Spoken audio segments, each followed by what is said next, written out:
सुरु गरौँ ल, ठिक छ। प्रधानमन्त्री सबभन्दा पहिले त यो समयको लागि हामी आभार व्यक्त गर्छौँ। जस्तो अहिले अब कोरोना भाइरस कोभिड-19 को विश्वव्यापी असरहरू छ र त्यो असर नेपालमा पनि देखिएकै छ। यो सङ्ख्या कहिलेकाहीँ फत्त बढ्ने, कहिले चाहिँ अब त्यो स्थिर रहने हुँदाखेरि परीक्षणको नै हामी क्रम चाहिँ राम्रोसँग नभएको कारणले टेस्टमै बढी नभएकोले अथवा अरू कारणले गर्दाखेरि कतै यो देखिन सकेको छैन, तर सङ्ख्या चाहिँ योभन्दा बढी नै छ कि भयावह छ कि भन्ने जस्तो पनि मनोविज्ञान पाइन्छ। अहिले समग्रमा चाहिँ कोभिड-19 को परीक्षण, रोकथाम र नियन्त्रणका सन्दर्भमा भइरहेका प्रयासहरूलाई यहाँले आफूले कस्तो मूल्याङ्कन गरिरहनु भएको छ? कोरोना भाइरस अथवा जसलाई कोभिड-19 पनि भन्ने गरेका छन्, त्यो आज मानव जातिले भोगेका गम्भीर प्रतिकूलता, अप्ठ्यारा र चुनौतीहरू मध्येको शताब्दीौं पछिको एउटा गम्भीर चुनौती हो। यस स्तरमा, यस मात्रामा सायद शताब्दीौंदेखि विश्वलाई नै लपेटेर दावानलको रूपमा बढिरहेको, लाखौं, लगभग 1.5 लाखको ज्यान गइसकेको, धेरै लाख, अब मिलियन्स भन्दा भयो, मिलियन्समा सङ्क्रमित भएको, मिलियनभन्दा अलिक तल मात्रैको ज्यानै लिइसकेको यस्तो भयावह यो महामारी विश्वकै लागि चुनौती हो भने हामी विश्व परिवारका एउटा सदस्य राष्ट्र हौँ। हाम्रा निम्ति पनि चुनौती हो। विश्व मानवतालाई नै चुनौती छ भने हाम्रो समाज पनि चुनौतीभन्दा बाहिर छैन। तर के स्पष्ट हो भने विदेशबाट आवागमन नरोकिएकै बेला अथवा यस रूपमा गम्भीरतामा विश्व प्रवेश नगरेकै बेला रोगले गम्भीर रूप लिन थाल्दा पनि बुझाइ र त्यसको सामनाको तयारीको रूपमा त्यो गम्भीरता नआउँदै विश्वभन्दा पृथक ढङ्गले हामीले मात्रै कदम चाल्न पनि सक्दैनथ्यौँ। त्यसले कतिपय असमझदारी र गम्भीर परिस्थितिहरू निर्माण हुने, जनताले नबुझ्ने र कहीँ पनि यस्तो गरिया छैन, यहाँ किन गर्नु पर्यो भने जस्तो आउने यस्ता सम्भावनाहरू पनि थिए। तर त्यस्तै बेलादेखि हामीले तयारीहरू थाल्यौँ। अहिलेसम्मका सङ्क्रमित कुल सङ्ख्या 30 मध्ये 2 जना निको भएर फर्किसकेका छन्, अरू फर्किने क्रममा छन्, निकट भविष्यमा फर्किन्छन्। 1 जनामा मात्रै नेपालमा सङ्क्रमित भएको छ। अरू बाहिरबाट सङ्क्रमित भएर आएकालाई हामीले अरूलाई सङ्क्रमण गर्न नदिएर त्यसमा सीमित गरेका छौँ।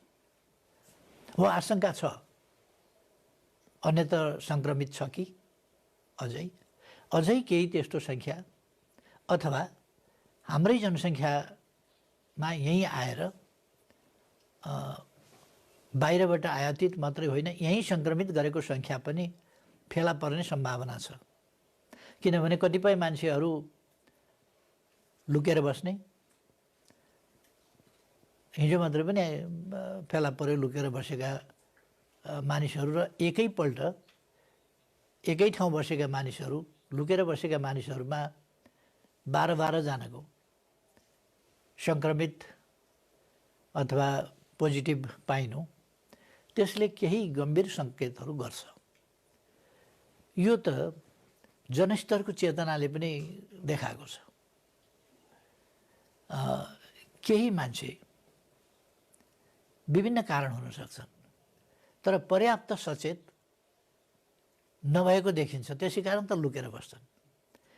यो रोग लुकाइन सक्ने रोग होइन, बरु लुक्यो भने झन बढी विस्फोटक भएर आउने रोग हो यो।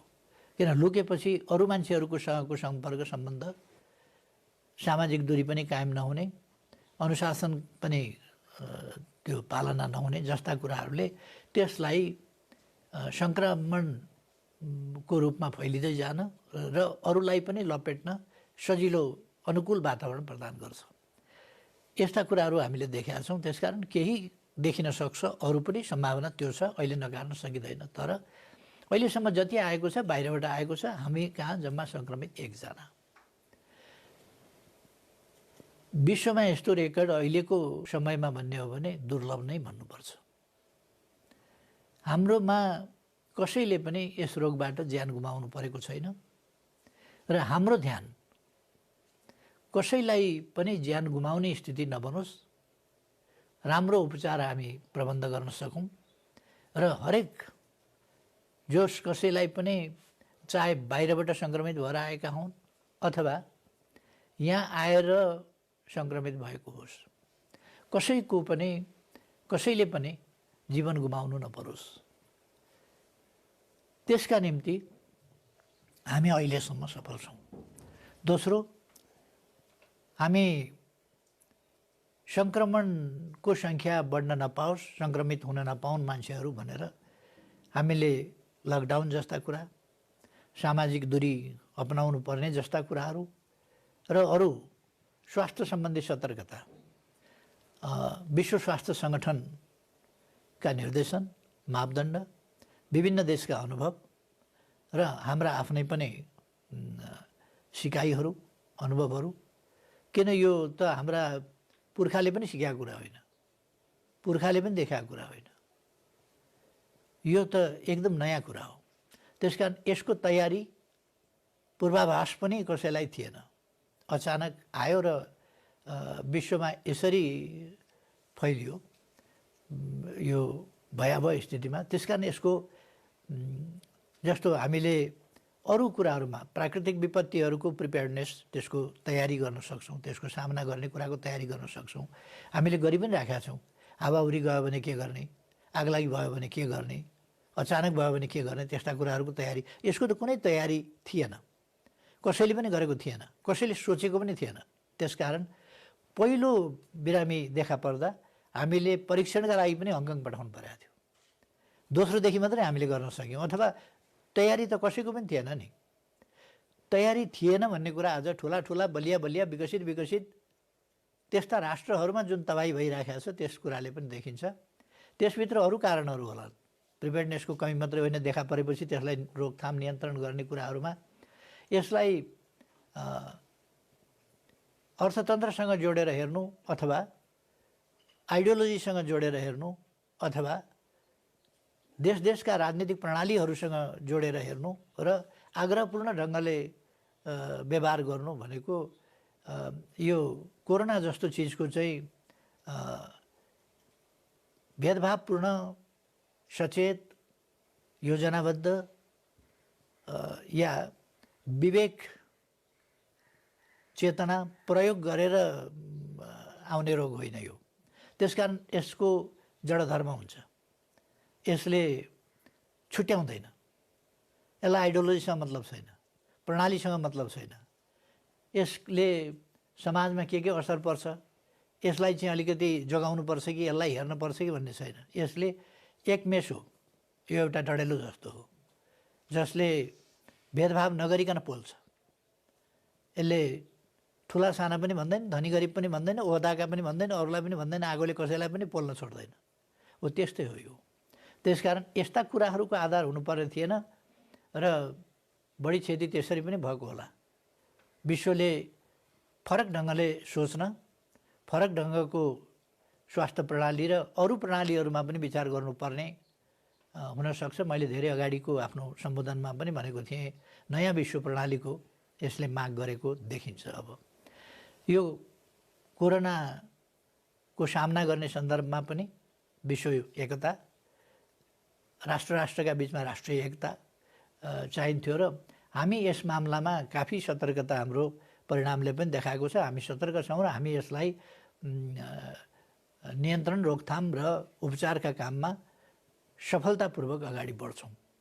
रामजी, जस्तो अब यहाँले भन्नुभयो कि नयाँ विश्व प्रणाली नै को स्थिति पनि आउन सक्छ र कोरोना भाइरसबाट मुक्त भइसकेपछिको विश्व कस्तो रहन्छ अहिले नै आकलन गर्न मुस्किल छ भन्ने एउटा विश्लेषण त छँदैछ। नेपालकै सन्दर्भमा यसको अवस्था अब कसरी अगाडि बढ्ला र हामीले यसलाई चाहिँ कसरी नियन्त्रण गरौँला अनि कसरी हामी अगाडि बढ्न सकौँला भन्नेमा यहाँको आकलन कस्तो छ? यसले विकराल रूप लिन नेपालमा सक्दैन।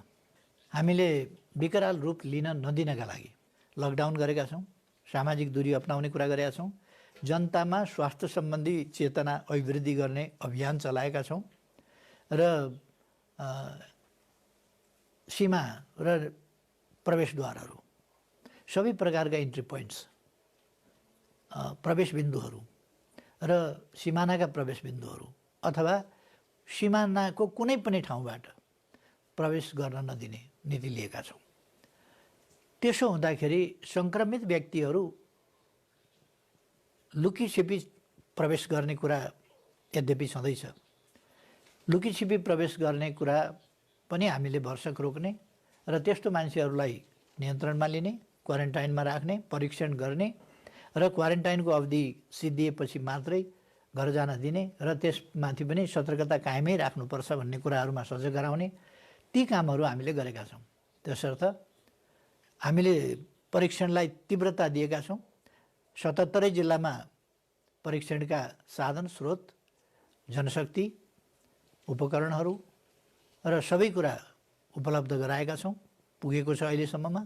र सबै ठाउँमा हामी खोजिकन बाहिरबाट आएका मानिसहरू वा तिनका सम्पर्कमा भएका मानिसहरू र सङ्क्रमितहरूको सम्पर्कमा आउने सम्भावना भएका मानिसहरू, उनीहरू सबैलाई हामीले परीक्षण गरिरहेका छौँ।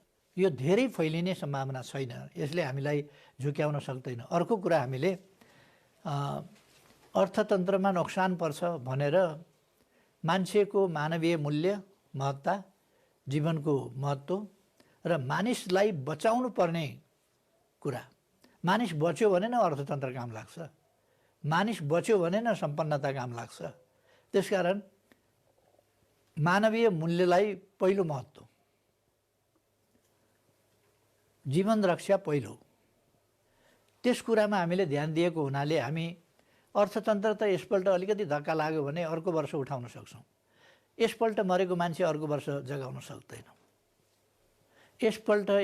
यसपल्ट यसबाट बालबालिकाहरू अलपत्र पर्ने, टुराटुरी हुने भयो भने तिनलाई आमाबाबु हामी दिन सक्दैनौँ। बुढाबुढीहरू, ज्येष्ठ नागरिकहरू, उहाँहरूले आफ्ना सहारा गुमाउनु हो भने हामी फेरि सहारा उपलब्ध गराउन सक्दैनौँ। त्यसकारण हामीले मानिस बचाऊ, जनता बचाऊ, मानिस बचाऊ पहिलो कुरा हो, यसलाई ध्यान दिएका छौँ। यसमा हामी राजनीति गर्दैनौँ र यो राजनीतिभन्दा माथिको कुरा हो। यसमा हामी अर्थतन्त्रको नाफा घाटाको कुरालाई प्राथमिक महत्त्वमा राख्दैनौँ। प्राथमिक महत्त्वमा जनताको जीवन, जनता, नागरिक वा मानव जाति, नागरिकको मात्रै प्रश्न पनि होइन। त्यसर्थ हाम्रो ध्यान त्यसमा भएको हुनाले यो धेरै भयावह रूप नेपालमा लिन सक्ने अवस्था म देख्दिनँ। प्रधानजी, यो लकडाउन वास्तवमै कार्यान्वयन भएको छ। स्टे होम स्टे सेफ भन्नेलाई सबैले पालना गरेकै देखिन्छ। तर लकडाउन हामीले अनाउन्स गरेको 27 दिन भइसक्यो, अझै 15 गतिसम्म हामी लकडाउन घोषित गरेका छौँ।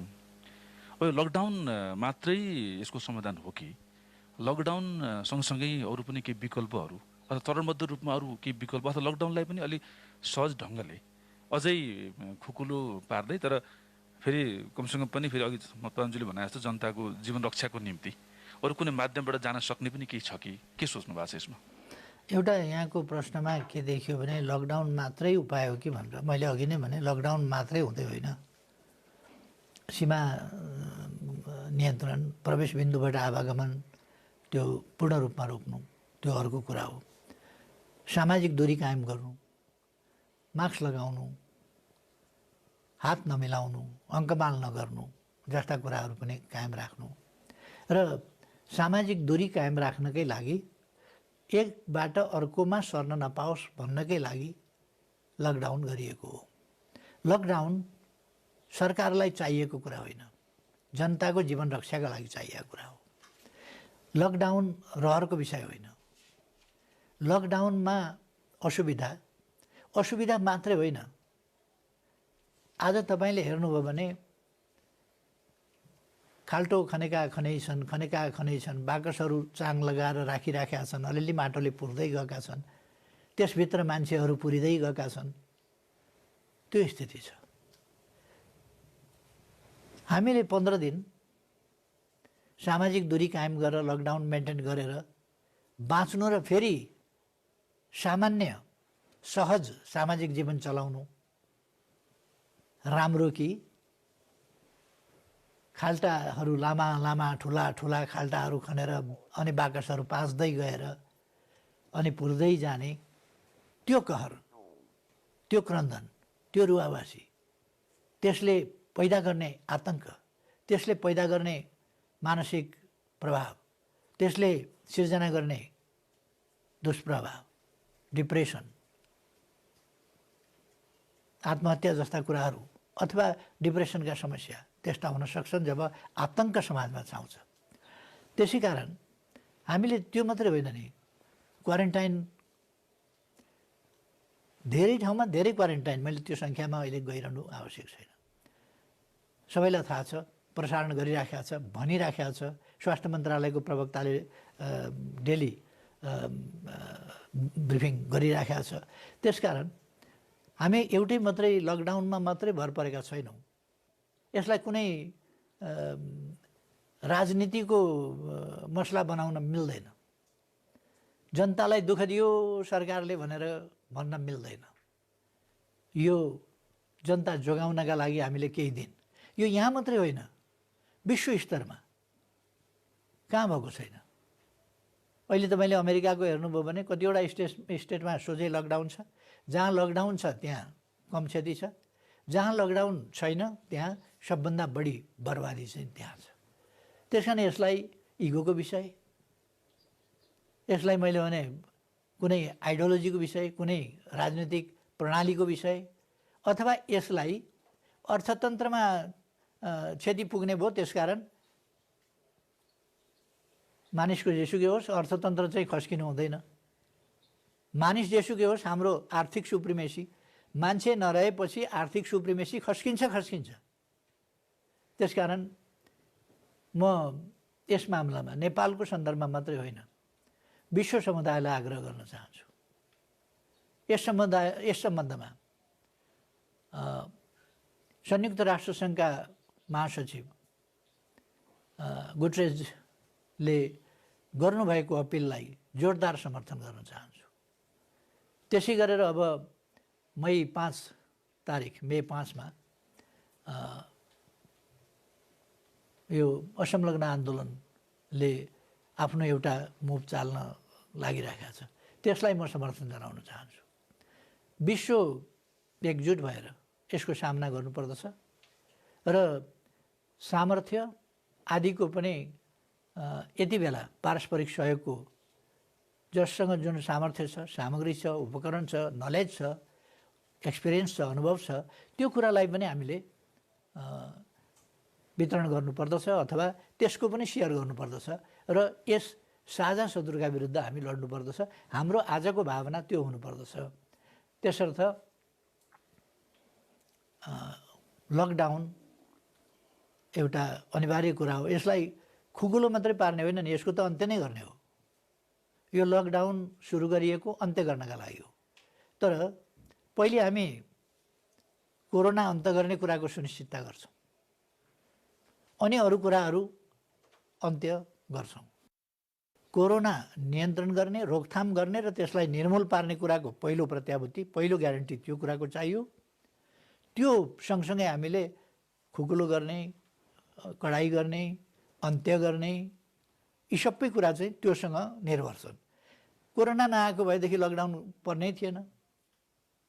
तर एउटा कुरा चाहिँ के छ भने यो कोरोना पनि हामी नियन्त्रण गर्छौँ। कोरोना भन्दा पछि हाम्रो देश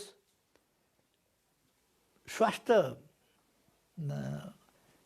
उपचार आदिको क्षेत्रमा एउटा ठुलो फड्को अगाडि गयो भन्ने कुरा चाहिँ फेरि साँचो हो।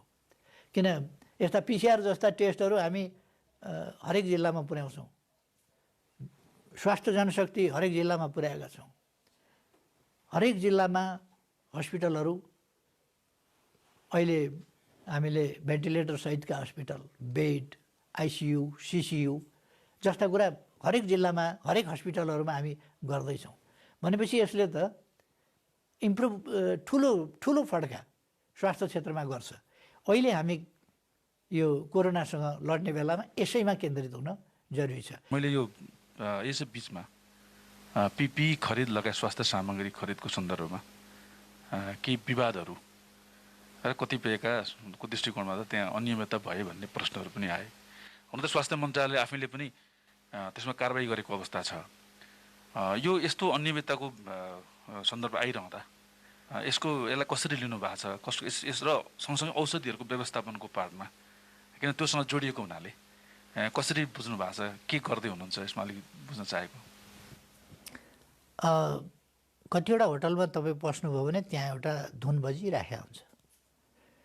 त्यो कुनै नयाँ परिस्थिति उत्पन्न भएर बजिया धुन होइन। तपाईँ प्रवेश गर्नुभयो भनेर बजेको धुन पनि होइन। त्यसका छेउछेउमा राखेका, सिलिङमा राखेका माइकहरूबाट मधुरो धुन आइरहेको हुन्छ, किनभने त्यो धुन बजाउने त्यसको त्यो त्यहाँको चलन हो र त्यो बजिरहेको छ। त्यहाँ चाहिँ सुमधुर धुन बजाउँछन्। नेपालमा चाहिँ एउटा कर्कश धुनको निरन्तरता छ। तिनले जहिले पनि अहिलेको सरकारको प्रतिबद्धता तिनलाई थाहा छ। यो सरकार, अहिलेको प्रधानमन्त्री, म भ्रष्टाचार आफू पनि गर्दिनँ, अरूलाई पनि गर्न दिन्न भन्ने हो।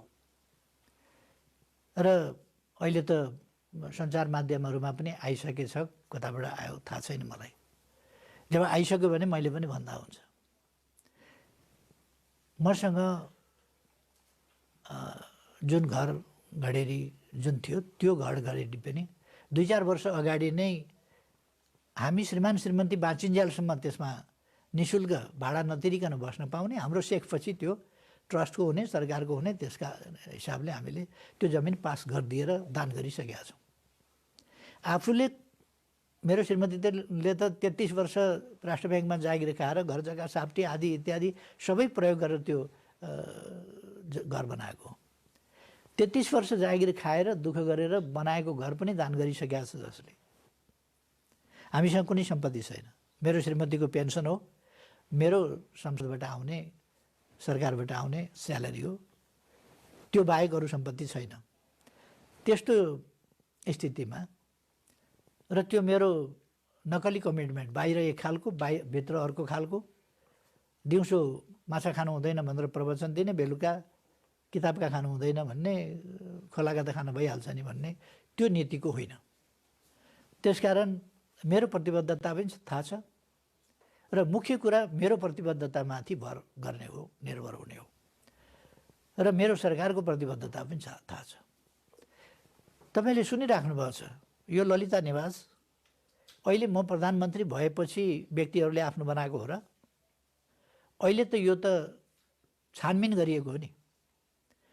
छानबिन गरिए पनि, छानबिन गरेर मुद्दा दर्ता गरिएको छ, तर ललिता निवास प्रकरण भनेर मानिलिउँ मैले गराएको कि जस्तो तिनै गराउने मान्छेहरू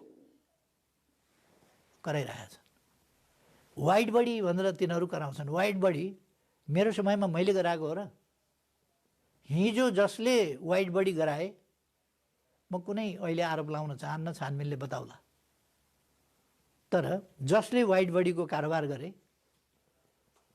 ठिक गरेका छन् भने ठिकै परिणाम आउला, बेठी गरेका भए बेठिकै परिणाम आउला, त्यो आफ्नो ठाउँमा होला। तर त्यो छानबिन हुँदैछ। मैले त गरेको छ वाइड बडी त खरिद त होइन। यो 38 क्विन्टल सुन ओसार पसार गर्दा जो सरकारमा थिए, शासनमा थिए, तिनले गरेनन् होला त भइराखेको त थियो नि। हो त्यसलाई रोकेर त्यसको छानबिन गरेर अहिले ठुलो सङ्ख्यामाथि मुद्दा लागेको र धेरै मानिसहरू जेलमा अहिले पनि छँदैछन्, मुद्दा अदालतमा छ। हामीले ती पालहरू टालिदिउँ र अहिले जङ्गलमा, ओडारमा फालेका, मजेरीमा लुकाएका अथवा भारीमा बोकेर ल्याएका जहाँ जहाँ छ कुनै पनि चिप्लिन नदिएर हामीले सबैलाई गिरफ्तार गरेका छौँ र मुद्दा चलाएका छौँ। फेरि पनि सुन तस्करी भनेको छ, जहाँ हुन दिइएन यो यस्तै प्रकारको छ। अहिले विशेष परिस्थितिमा यस्ता कुराहरूमा जो कर्ता थिए उनीहरू नै अहिले बाजा बजाएर बसेका छन्। आश्चर्यजनक त्यो एउटा तिनीहरूको चाहिँ त्यो बोल्ने भन्ने आरोप लाउने र सबै उस्तै हुन् पार्ने। हिजो भ्रष्टाचारका काण्डहरू हुन्थे,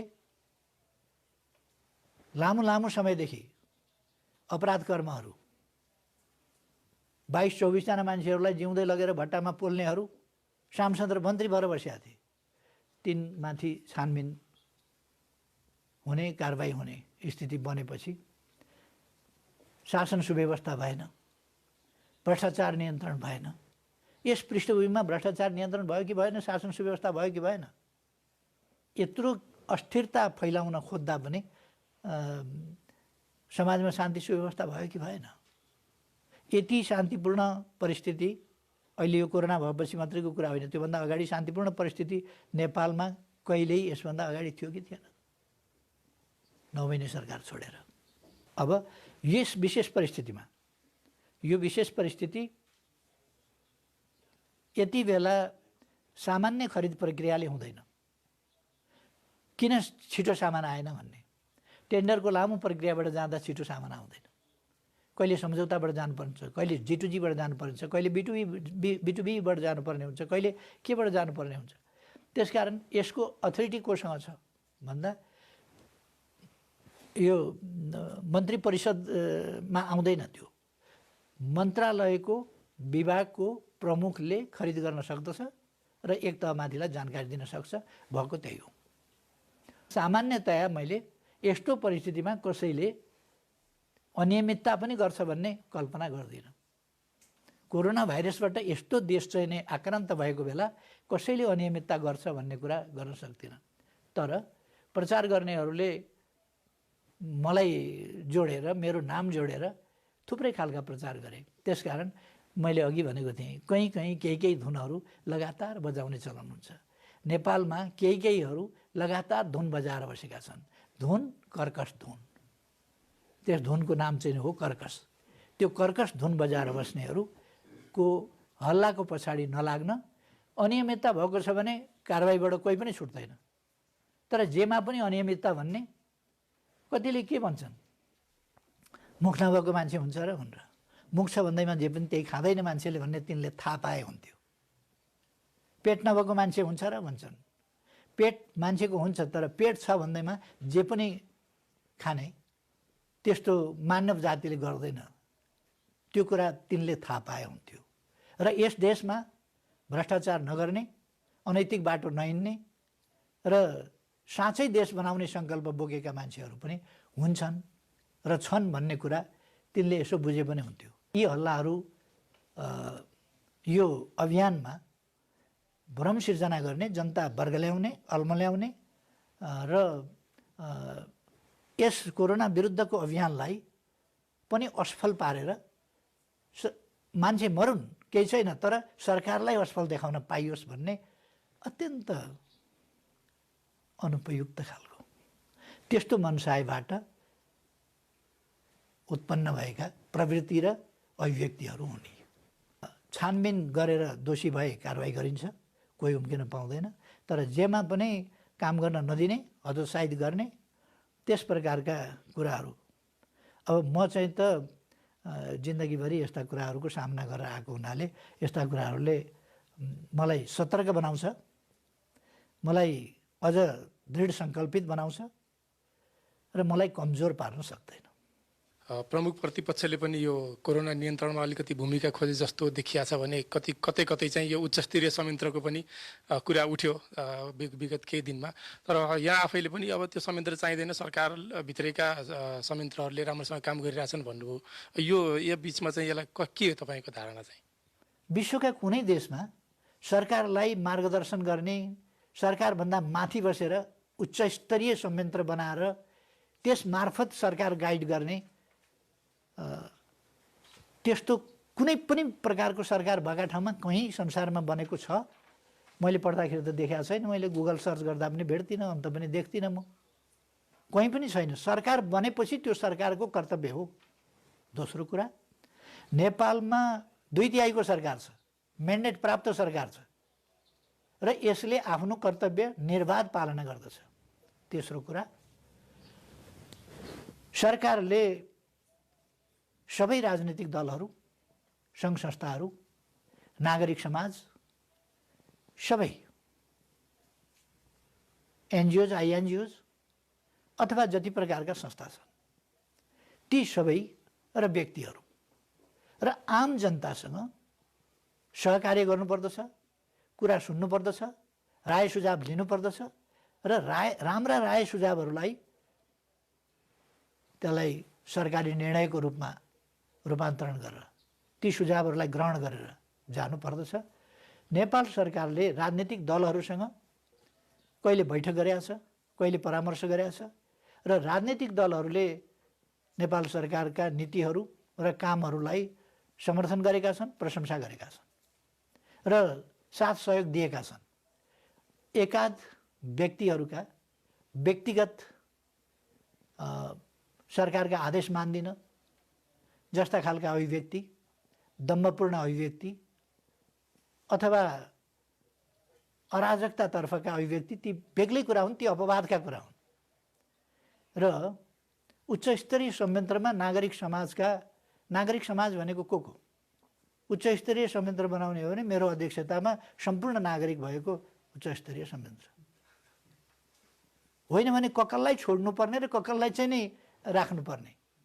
ककसलाई आफ्नो महत्ता यति बेर चाहिँ सरकारलाई निर्देशित गर्नेको रूपमा यो सरकार संविधान अनुसार चल्छ, यो सरकार कानुन अनुसार चल्छ, यो सरकार भएको हुनाले यसलाई जनताले सुम्पिएको अधिकार र उत्तरदायित्व अनुसार चल्छ, यो सरकार आफ्ना कर्तव्य, आफ्ना नैतिकता, आफ्ना जति उत्तरदायित्व देश र जनताप्रति पालन गर्नुपर्ने त्यो गर्छु भनेर शपथ लिएर बनेको सरकार हो, अधिकार प्राप्त गरेर बनेको सरकार हो। त्यसकारण यस सरकारलाई मैले नेतृत्व गर्न पाइनँ अथवा नेतृत्वको मैले जस लिन पाइनँ, मैले चलाएको छु भन्न पाइनँ भन्ने यो कुण्ठाग्रस्त मानसिकता हामी कसैले राख्नु हुँदैन। त्यसकारण यो उच्च स्तरीय संयन्त्र कुन देशमा बनिएको छ? रिपब्लिकन र डेमोक्रेटहरूको बनिएको छ अमेरिकामा, ठोरी र लेबरको बनिएको छ बेलायतमा, अथवा फ्रान्समा बनिएको छ, जर्मनीमा बनिएको छ, कहाँ बनिएको छ? कुन डेमोक्रेटिक देशमा बनिएको छ? अथवा डेमोक्रेटिक अनडेमोक्रेटिक जसलाई जे भन्न मन लाग्छ ती भन्न मन लागेका कुन चाहिँ देशमा? जापान, कोरिया कहाँ बन्यो? नेपालमा मात्रै अनधिकृत ढङ्गले सरकारलाई यसो गर्नु पर्यो, उसो गर्नु पर्यो, हामी पनि संयन्त्रमा आवश्यक छ, हामी चाहियो भने त सरकारले बुझ्छ होला नि। कति परामर्श लिइराखेको छ त परामर्श सरकारले, बैठक गरेको छ, भेला गरेको छ, मिटिङहरूमा आवश्यक परेका ठाउँमा बोलाएको छ, कुराकानी गरेको छ, फोन संवादहरू भएका छन्, राजनीतिक दलहरूले समर्थन गरेका छ। अनि यो एउटा आफूलाई उदार र पपुलिस्ट देखाउने, त्यसकारण म त यसमा छु, म त मेरो त नीति यो हो, सबै मिलेर जानुपर्छ। अनि कहिले कुन जङ्गलको किनारबाट पनि त्यस्तै कुरा आउँछ, कहिले कताबाट पनि त्यस्तै कुरा आउँछ। यस्ता कुराहरूको खासै अर्थ नभएको कुरा म साथीहरूलाई निवेदन गर्न चाहन्छु। प्रधानमन्त्रीज्यू, यहाँले लकडाउन सरकारको रहर होइन, जनतालाई बचाउन हो भनिसक्नु भएको छ। जस्तो यो लकडाउनको अवधि लम्बिँदै जाँदाखेरि चाहिँ कतिपय विभिन्न हाम्रो भारतबाट पनि नेपाल आउनुपर्ने श्रमिक मजदुरहरू र असङ्गठित क्षेत्रमा रहेका, स्वदेशमै रहेका तर सहरबाट गाउँ जानुपर्ने मजदुर गरिबहरू पनि लामो यात्राको दूरी पार गरेर कष्टपूर्ण रूपमा चाहिँ घर फर्किन गइरहेको, चाहिरहेको, त्यसमा केही हाम्रा सरकारहरूको बिचमा चाहिँ केही अन्यलहरू पनि भएकोहरू पनि देखिएको छ। यसलाई चाहिँ कसरी व्यवस्थापन गर्ने सोच्नु भएको छ? सञ्चारकर्मी र सञ्चार माध्यमहरूलाई म अनुरोध गर्न चाहन्छु, कुनै ठाउँमा मान्छे अलपत्र परेको देख्नुभयो भने पर्खिएर भोलिपल्ट प्रसारण गर्ने त्यो अलपत्रताको त्यो दुःखको प्रसारण भोलिपल्ट मिडियाबाट गर्ने होइन। हेलो सरकारको नम्बर त उहाँहरूलाई थाहा होला, त्यसमा बताइदिए हुन्थ्यो। उहाँहरूले निन्दाको फेरिस्त, गाली गलौजको फेरिस्त भन्दा सरकारको कुनै निकायमा यस्तो छ, यसको व्यवस्था होस् भनेर एउटा टेलिफोन गरिदिए हुन्थ्यो। रचनात्मक ढङ्गले त उहाँहरू प्रस्तुत हुनुहुन्न, समस्या समाधानका लागि त उहाँहरू प्रस्तुत हुनुहुन्न र त्यो बिजोगसँग रमाइलो गर्ने खालको ढङ्गले उहाँहरू प्रस्तुत हुनुहुन्छ। किन बताउनुहुन्न? अघिल्ला दिन मान्छेहरू अलपत्र हिँडेको राति खिचेको फोटो भोलिपल्ट 5:22 बजे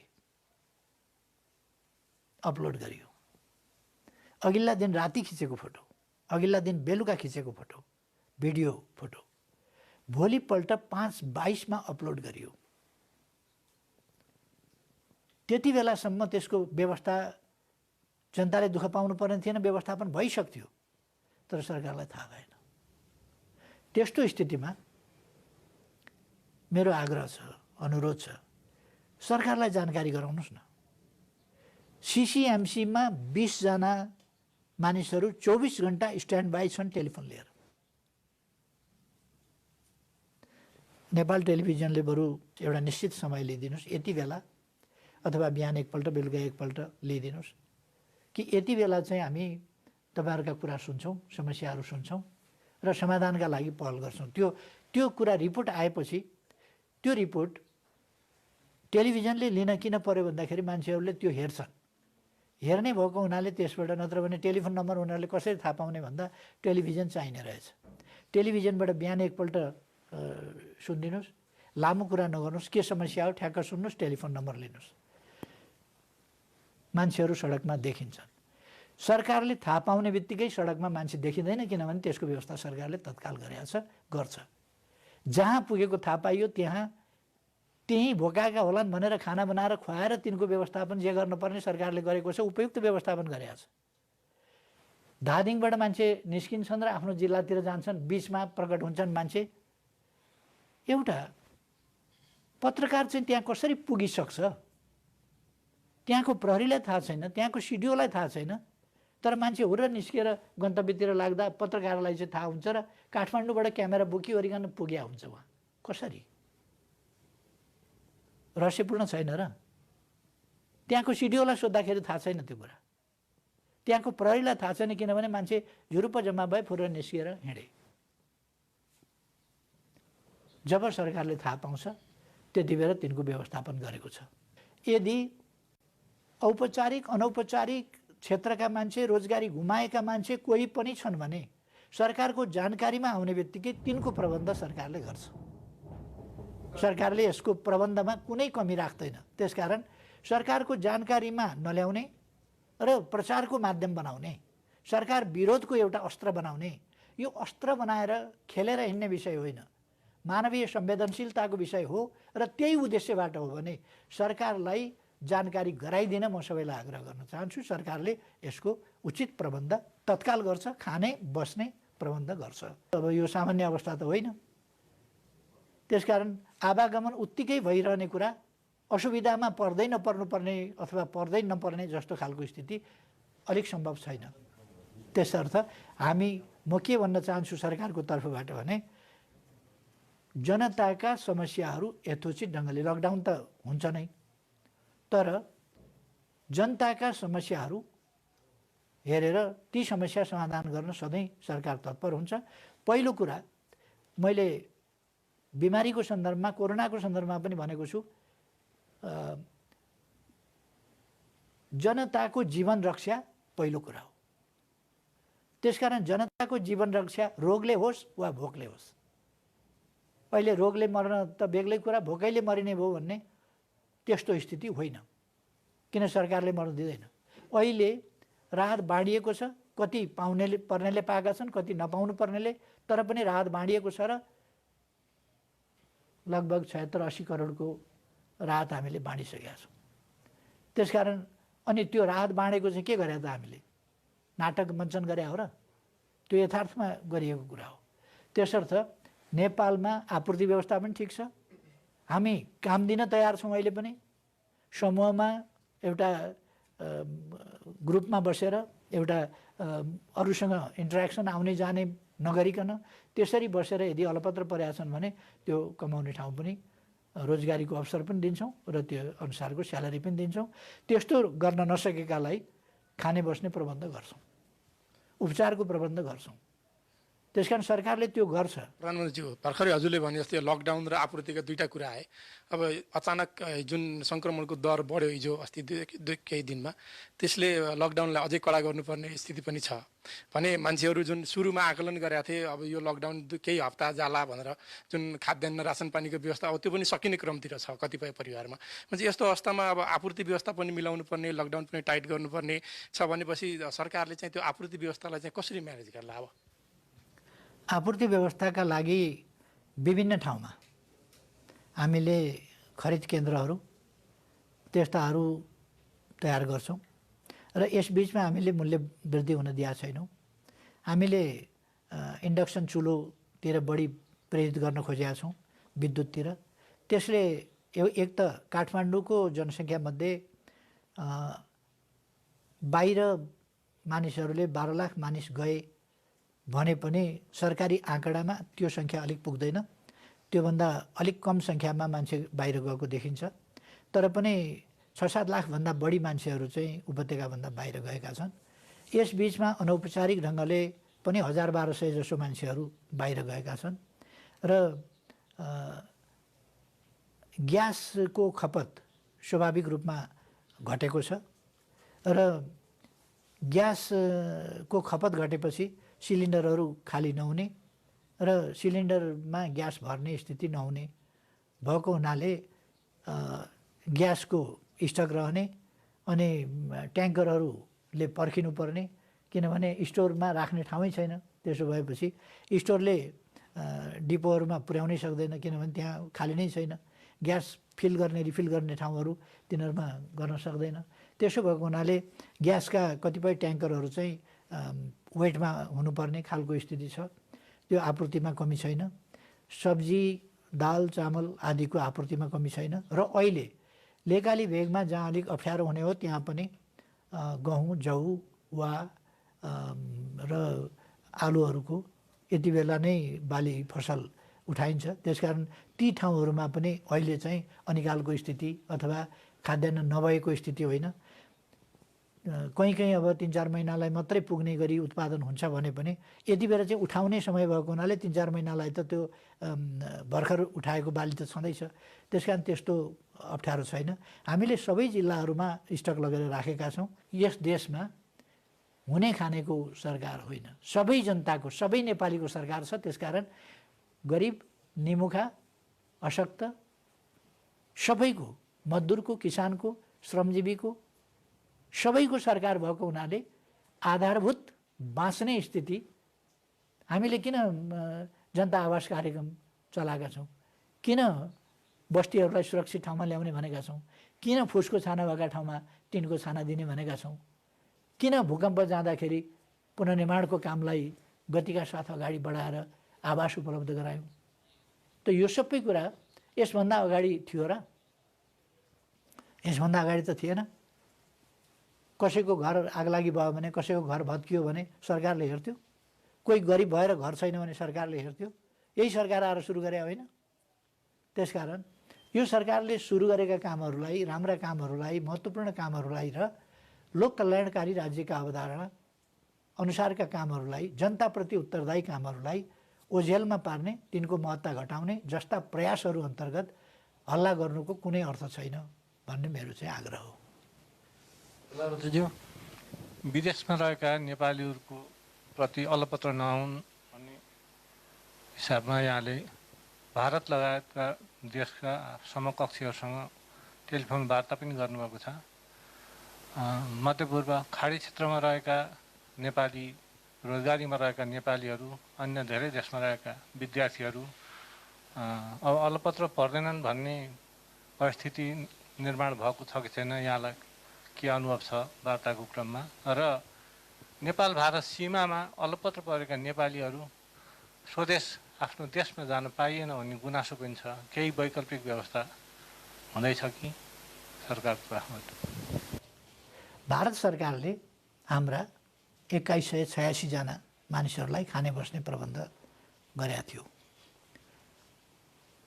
होटलमा गएर लगेर राख्छौँ, तपाईँहरू होटलमा गएर बस्नुहोस्, सीमा सिल छ, बन्द छ, त्यसकारण तपाईँहरूलाई अब नेपाल सरकारले पनि प्रवेश गर्न दिँदैन, हामी पनि छोड्न सक्दैनौँ, तपाईँहरू बस्नुहोस् भनेर होटलमा बस्नुहोस् भन्दा नबसेर 10 गजामा बस्ने, अलिकति सामाजिक दूरी कायम राखेर बस्नुपर्छ तपाईँहरू भन्दा होइन हामी एकै ठाउँ बस्छौँ भन्ने र त्यहाँ सीमा क्षेत्रमा आएर चाहिँ लम्पसार परिदिने। त्यसो गरेपछि हामीले त्रिपाल टाङ्दिया छौँ, त्यहाँ बस्नेका लागि ओतको व्यवस्था गरेका छौँ र खानाको व्यवस्था गरेका छौँ। अलपत्र कसरी परे? त्यो पुगेन भने होटल बन्दोबस्त छ, होटल खाली छ, ठिक छ, होटलमा बस्न भनेको छ। होटलमा राख्छु भन्दा होटलमा नजानेर 10 गजामा लाइन लागेर बस्ने सुत्ने, यो परिस्थिति नबुझेर उहाँहरूमध्ये भारतमा सङ्क्रमण फैलिराखेको छ, उहाँहरू कहाँ दिनै पछि मान्छेहरू थपिँदैछन्, ती मान्छे सँगै बस्नुहुन्छ र ती मान्छे गाउँ गाउँमा जान पाउनुहुन्छ। मेरो घर जान नपाउने, घर परिवारको स्नेह यति बेला यस्तो उम्लिएको छ, देशभक्ति यस्तो उम्लिएको छ, मेरो देश जान नपाउने। विद्वानहरू कोरोना नफैलिएकोमा चिन्ता जाहेर गर्दै अनागरिक बनाउन पाइन्छ, देश फर्किने अधिकारबाट वञ्चित गर्न पाइन्छ भनेर ठुला ठुला विद्वानहरू, कानुनविदहरू, पूर्व न्यायमूर्तिहरू यस्ता कुराहरू चाहिँ प्रोभोकिङ ढङ्गले उठाउने। यो परिस्थिति र यसका उद्देश्यहरू बुझेर आग्रहहरू फ्याँक्नुपर्छ कि बुझ्दै नबुझिकन अरू कुराहरू त्यस लाइटबाट, त्यस गाइडेन्सबाट अरू कुराहरू कतिपय कुराहरू आउने। अनि यो देशको परिस्थितिसँग सरकारलाई सहयोग पुर्याउनेसँग अथवा यो कोरोना भाइरस नियन्त्रण गर्ने कुरासँग कति सम्बन्धित छ? खाने बस्ने प्रबन्ध गरिएको छ, तर त्यसअनुसार बस्न मान्नु पर्यो नि। किन त्यहाँ त्यो सुदूरपश्चिममा एपिसेन्टर हुन खोजिरहेको छ? हामी त्यसलाई एपिसेन्टर हुन दिँदैनौँ, हामी त्यहाँका जनतालाई जोगाउँछौँ, त्यहाँ सङ्क्रमण फैलिन दिँदैनौँ। र एकजना सङ्क्रमित भनेको पनि त्यही हो। त्यसकारण त्यो हुन नदिनका निम्ति हामीले कडाइ गर्नुपर्छ। र अन्तर्राष्ट्रिय सीमा नेपालमा लकडाउन, नेपालमा कोरोना सिद्धिएपछि अथवा सिद्धिने क्रममा लकडाउनको रिल्याक्सेसन अथवा त्यसको अलिकति नरमीपन आउन सक्छ अथवा लकडाउन हट्न सक्छ। तर भारतसँग हाम्रो आवागमनको हिसाबले कोरोना भाइरसको स्थिति भारतमा के हुन्छ त्यसलाई नहेरिकन सीमा खोल्न सकिँदैन। त्यसो गर्ने बित्तिकै हामीले यो नेभर एन्डिङ यो प्रोसेस कहिले पनि टुङ्गिँदैन, यो चलिरहेको छ, मान्छेमा फैलिरहेको छ। यो कुरा हामी हुन दिन सक्दैनौँ, हाम्रो पोजिसन त्यो।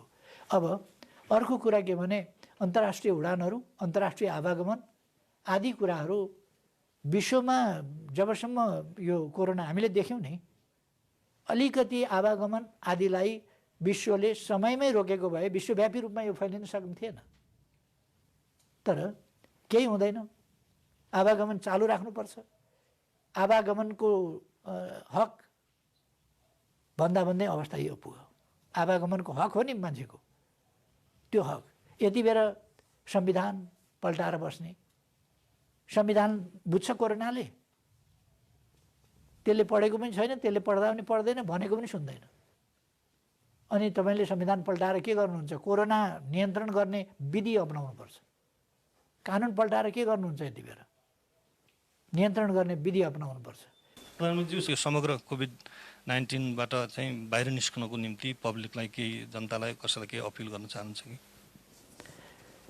नेपाली जनताले जुन अत्यन्तै